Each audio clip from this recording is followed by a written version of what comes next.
This lineup you see on the screen right now is the optimal lineup for Steelers-Colts tonight on DraftKings. Pat Freiermuth at captain, Gunnar Olszewski, Najee Harris, Matt Ryan, and Jonathan Taylor. In this video, I'll tell you what we can learn from this lineup and others like it. And by the end, you'll know 3 ways to get different from everybody else building lineups tonight. Maybe even different enough to get a solo share of that $500,000 up top on DraftKings. So let's start with the Vegas totals for this game. Colts are a 2.5-point favorite at home in a primary line that has not moved all week. The Steelers get 18.5 implied points from Vegas, while the Colts get 21 implied points. So here's some key fantasy data courtesy of Stokastic.com. Jonathan Taylor is the highest projected player on the slate with an 18-point projection. He's also the most expensive at $11,400. Taylor also projects for 60% ownership on tonight's slate, and that mark is in fact tops on today's slate. That ownership number also includes 15% projected ownership at captain. Meanwhile, with Jalen Warren not expected to be available, Najee Harris is the best projected Steeler as well as the highest owned. He has a 15.8 DraftKings projection and is expected to be the highest owned with 54% overall ownership, including 12% ownership at captain. Now, thanks to this low game total, kickers and defenses should also be popular tonight. The Steelers and Colts defenses project for a lofty 55% combined ownership, while Colts kicker Chase McLaughlin and Steelers kicker Matthew Wright, well, they're expected to combine for just under 45% combined ownership. So right away, if you're willing to throw aside the defenses and kickers, or at least play less of them, you will be different right away from a lot of the field.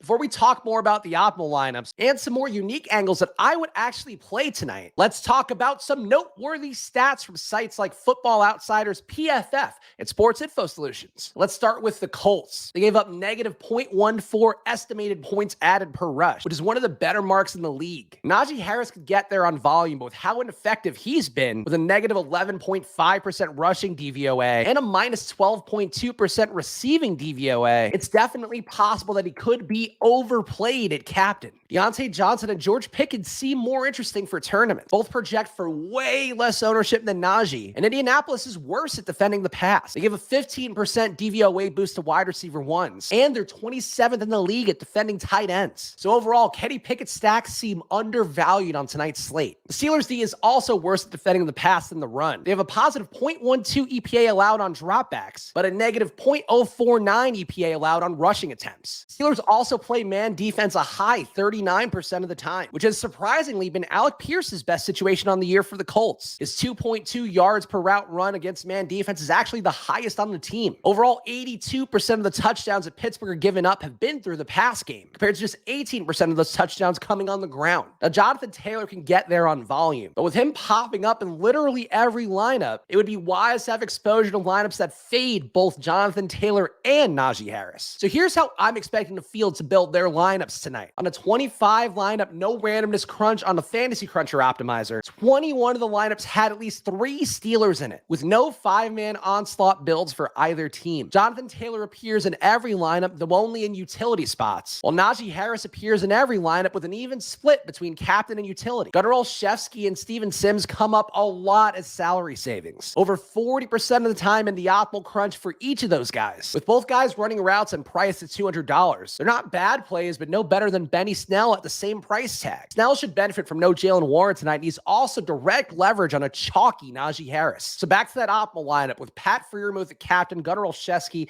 Najee Harris, Matt Ryan, and Jonathan Taylor. It will likely be heavily duped tonight. Even though Freiermuth himself isn't chalky, he's a way to jam in the best, highest projected plays. So play it in cash, but not in large field tournaments. Now let's show you some lineups that I think are actually worth playing on tonight's slate. But first, if you found this video useful, please hit that like button down below and please subscribe to the channel. I'm showing you my process in as short of a time frame as anything you will find online. And we do have new videos daily here on Splash Play. So like and subscribe and leave a comment too. I always reply. Now on to these lineups that I would use. Now, you could play these lineups if you want since they are lower owned and unique, but they're more of an example about how to think about building lineups. Since the goal is to try to not have that first place and end up sharing with hundreds of people people. For this first lineup, the maxed out salary isn't great, especially since all of our optimal lineups had a salary of $49,300 or more. But Alec Pierce at captain projects for under 4% ownership. Then you have a Colts onslaught with Colts D, Pat Freiermuth as the bring back, Matt Ryan, Michael Pittman,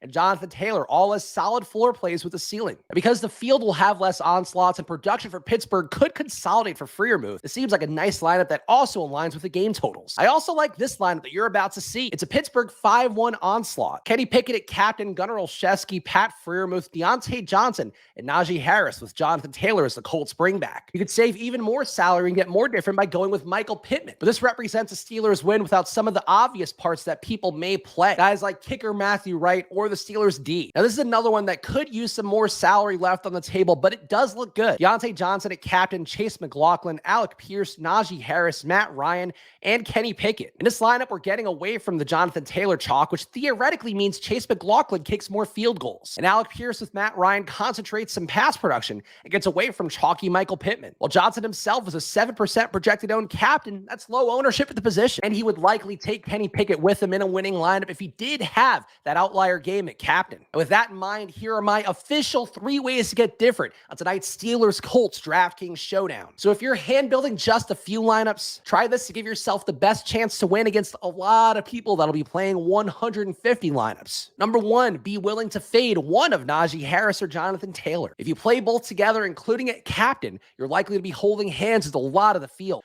Number 2, despite the low total, set max 1 kicker and max 1 defense. When people see a game with a 39.5 over-under like we have tonight, they start to jam in kickers and defenses. You can make a case to fade both the defenses and the kickers given the volatility of their positions compared to how frequently they're going to be played tonight. But at the very least, don't play more than 2 out of the 4 kickers and defenses. And number 3, prioritize the Pittsburgh passing game. Despite the team's history, the Kenny Pickett Steelers actually have a positive pass rate over expectation, and that's both regularly and in the red zone. Deontay Johnson won't be too highly owned, and George Pickens seems to barely come up because of a middling projection. Both guys have slate-breaking upside. If everyone is going to play Najee Harris, you can get different and actually play some better plays. So there you go, guys. Please hit that like button down below and subscribe before you go. And leave a comment down below with any thoughts, questions, or who you think is going to be the low-owned play that we all need tonight. Follow me at Chris Spags and follow this show at Splash Play Pod. Good luck tonight. I'll see you guys on the channel again, hopefully very soon.